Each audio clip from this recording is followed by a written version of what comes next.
Hello everybody and welcome to another segment of the Fabulous Life. The last time that I was here, I spoke about me making a dress for this lady who just recently opened up her spa. It's called Spa Galan, and her name is Victoria Galan. And I created a dress for her, which is like a fuchsia dress, and the inner dress is very simple, and then it has a huge cape outside that covers the entire thing, and I placed some rhinestones on top of a collar, so it's really a gorgeous outfit, if I do say so myself. I posted it earlier today on social media, and I love the fact that I got a lot of likes and loves and comments, and I could feel the love today on my string of comments. So yay, and kudos to Victoria Galan, and thank you for being my very first VIP customer here in Las Vegas, and thank you for wearing my creation really well. And yeah, it's been really getting a lot of rave reviews with her friends. Actually, the last time that Wawa and I were in her salon, and she didn't have the chance to try on that dress because she was so super tired, and I didn't realize that she didn't even have any help in painting her spa, and this poor woman was suffering from a back problem as she was painting. She bent down and she couldn't get up anymore, and it happened, and she was just there alone in her shop, and I don't know, by some chance and a miracle, she was able to get up and be able to continue to paint. But I just commend this woman for being such a trooper, and I'm very proud of her for going into this venture of opening up her spa, and I know that she's going to have a lot of clients soon. So if you guys are thinking of having some facial or makeup, or if you're kind of feeling a little bit adventurous, you can have some Brazilian wax done by her, or by her the male what do you call those people working in the spa? Estheticians that work over there in the spa. And so there you go, that's the purple fuchsia dress that I made, and I'm praise God for it. Thank God that I was able to finish it in a week, in spite of the fact that, you know, I guess I shared to you guys that I had a super anxiety attack last week, simply because I couldn't post pictures on my Instagram and Facebook anymore. So I had a panic attack, and I had a lesson learned when I went to church. Here I was complaining about my anxiety attack because I couldn't post pictures anymore, and they showed a video of somebody who was suffering from a brain tumor, and I said to myself, my problem paled into insignificance compared to this lady that was suffering from a brain tumor. So I guess I just had to shut up with my problem and offer it to God that day. So lesson learned. Although it was like, it was a little bit painful for me, you know, not to post any pictures on my social media. I know you guys are thinking, oh my gosh, this guy is like the male version of Kim Kardashian and Paris Hilton. Oh, well, that's why we're on social media, I guess. So, anyhow, I did the most heartbreaking thing of rebooting my cell phone. I lost all my applications and half of my contacts as well. Half of my contacts went with it, and including my WhatsApp. It's the way I communicate with my cousins, you know, in California, in Europe, is it all over the world. So my cousins are probably wondering right now on WhatsApp, how come I'm not responding? Guys, it's not that I'm giving you the cold shoulders, because I never give the cold shoulders to anyone. That's just me. And yeah, I'm just simply putting all those apps one by one on my phone, you know, because it's just allowing me to put it, you know, one at a time. Don't ask me why I'm not that techno savvy. I always go to the techno guru to be able to do that really fast.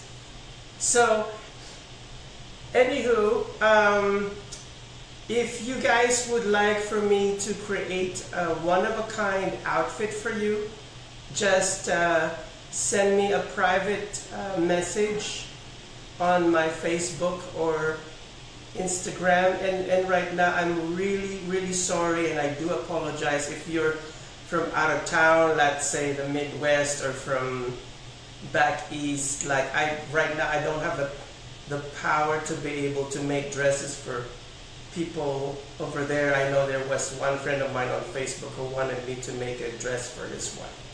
But he lives somewhere in the Midwest, and I only do made to measure, simply because I'm a, how do I say this without coming off as a diva, meticulous perfectionist when it comes to fit and form and everything. So I'd like to measure it myself and fit it myself. I don't want to commit any errors.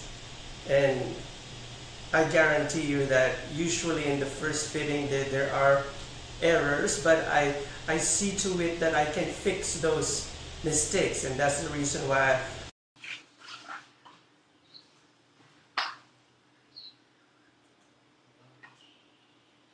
Hello, and we are back to another segment of the Fabulous Life, and very sorry for the interruption. And now on this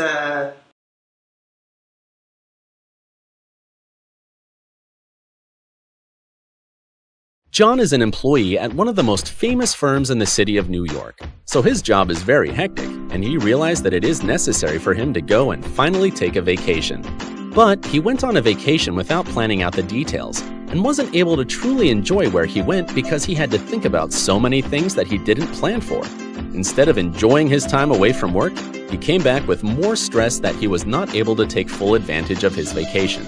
But this year, a coworker suggested him to try World Ventures this time to make his vacationing more enjoyable and less stressful. They do not require you to plan anything outside of your transportation, which is also available at discounted rates. Your stay, your transport, and many meals are planned by the club.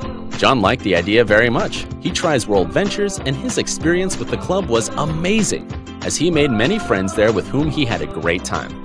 John recommends that everyone should try this club, as they are the best in business. See how the VIP-vacation-club.com can give you the right experience without all the hassle. Enjoy the VIP experience. Hi everyone, this is Maria Pureza Ruiz Levinthal. Welcome to Social Media Shows Network.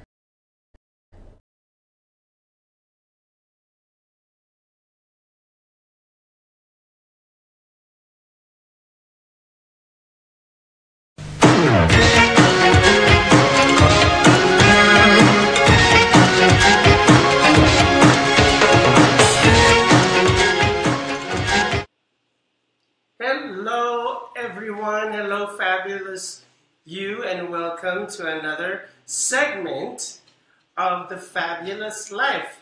And it seems like somebody is attempting to join me right now.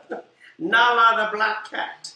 So anyhow, these images that you're seeing right now are the pictures of Alexander McQueen. I know I promised you last week that I'm going to show the other pictures of that retrospective that happened at the Met Gala many years ago. This happened a year after he unfortunately took his life. And but New York City, Park Avenue, most especially, was abuzz because it wasn't only the museum goers that were very fortunate to see the designs of McQueen in the flesh, and it was done so beautifully and very sophisticatedly. It happened 1 year after he passed away, and it was one of the most historic fashion retrospectives because I think close to 1 million people went to see his show in New York. And it was so amazing. It was so artistically and sophisticatedly done because each room at the Metropolitan Museum had a collection of his for each season. Like one room was his Russian collection, and the other room was about witches, and the other room was the golden gilded dresses, and also some his collection about Atlantis. And it was, I mean, this guy is like a super genius, and I can talk forever about all these exhibits at the Metropolitan Museum. Like each year, Anna Winter of Vogue, they hold these exhibits, but before that, there's like a year-long, tedious and painstaking preparation, and they invite all the relevant movie stars and the it happening people of the moment. And yeah, I mean, going back to McQueen, I really enjoyed that retrospective. I bought the black T-shirt which said Savage Garden, which obviously was the name of the Alexander McQueen retrospective. And also I bought a calendar and I bought a book, and I almost broke my bank basically by buying all these mementos from the Metropolitan Museum. But the most worth it thing is that I still have it to this day. It's still in my my mini library at home. And so yeah, I mean, New York came to life during that time because it wasn't only the people that attended the Metropolitan Museum that got to see the outfits, the collection, and the artistic, brilliant mind of McQueen, but also the people who were out in the street, because fortunately all his collection was displayed in Bergdorf Goodman in their massive windows. Bergdorf Goodman, incidentally, is right across the famous Plaza Hotel in New York. And I was in La La Land when I was in New York during that time. And I remember a very curious incident that happened to me while I was outside of Bergdorf Goodman, marveling at all the designs of McQueen. And one lady was looking at the dresses and was saying to herself, "Who's Alexander McQueen?" And then another one said, "Who's Alexander McQueen?" And of course, I was just standing there quietly. And then all of a sudden, like, I couldn't take it anymore, so I started speaking.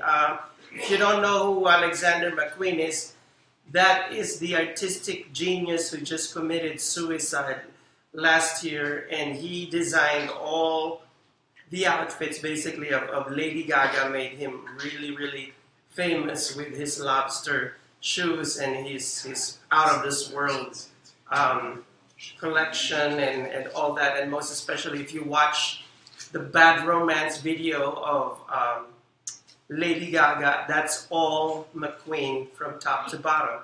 So as I was explaining to them who Alexander McQueen was, all of a sudden there was a crowd gathering around me, and I was really shocked to see that there was like this crowd just listening to me talk about McQueen forever. And after talking, I was like, oh my gosh, these people, I should have charged them for listening to me. I'm just kidding. So anyhow, that was my experience in New York City. I mean, it's funny because before I went to New York City, a lot of people told me, "Oh, the people in New York are very rude, and you know you have to be very careful about them, and they're blah blah blah and all that." But that wasn't my experience at all when I was in New York. I met the nicest people, you know, in Park Avenue, and I had a very fun and relaxing time, you know, outside of the Metropolitan Museum as well. And I really loved walking the streets of New York, and, you know, took the subway from downtown Manhattan all the way to uptown. So it was really fun. It was really, really fun. Oh, what are we doing here? You know I can't eat that. I'm watching the waistline. One stomach viral flew away from my ideal weight. Oh, what is this? Oh my gosh. Are these my sponsors? Chips? So anyhow, this is one of the shoes that Alexander McQueen created. As you can see, it looks like a coral. And after that, I really, really missed him. I mean, it wasn't only me. I mean, the entire world, you know, loves fashion. I mean, really missed him. I mean, you should have seen his funeral service. It was like a fashion event. Oh, I see that there is a red shoe that matched the Alexander McQueen. And oh my goodness. We have shoes floating around me on my back. I just lost my train of concentration, but that's okay. So these pictures, these images that you guys are seeing are all the display of Bergdorf Goodman during that time. And oh my goodness. My directoire is so funny. And here I am. I have a guest with me. Hey, Nala. Say hi to my viewers. The president of your... Can you see his eyes? His yellow eyes. Oh, now I could see a bouquet of flowers coming my way. Thank you very much. Oh my goodness. Well, there you have it, fabulous people. Those are the images of the Alexander McQueen collection during the time that I was in New York. Now, I mean, many years after he gone, now the designer of McQueen is Sarah Burton, who incidentally designed the gown, the wedding gown of Kate Middleton when he married William. So it was a beautiful gown, and probably next time I'm going to show you that gown. You guys probably know which gown I'm talking about. It was a very iconic gown. And, you know, I mean, it just blew my mind. I mean, it was so simple, yet very elegant and sophisticated at the same time. You know, less is more, as the queen and pope of fashion would always say, you know, Anna Winter. And in my next feature of the Fabulous Life, I am going to feature another portion of the Met Gala. And this time it's going to be Through the Looking Glass. It was all about the Chinese inspiration, you know, from ancient China, and how the designers from Paris have interpreted all the, you know, the Chinese inspiration through their collection, starting from Valentino to Yves Saint Laurent to who else was there? All these different designers, Armani, Chanel, all these designers that, yeah, I mean, it's just amazing. The Met Gala is like the Super Bowl of fashion, which is viewed every year, and a lot of these people gather around outside of the Met Gala just to see the stars pouring in outside of the Metropolitan Museum, and it's very brutal to get invited. You actually get invited to go to this Met Gala, and even if you're a celebrity, but if you're not the celebrity of the moment, then unfortunately you don't get invited. That's how brutal it is. So you have to be relevant. So there you have it, ladies and gentlemen. Don't forget your accessory. My accessory. Anyhow, so next week, don't forget to tune in The Fabulous Life. And also, like I always say, your best fashion accessory is your self-confidence. That's all. Chowder! That's all. That's all. So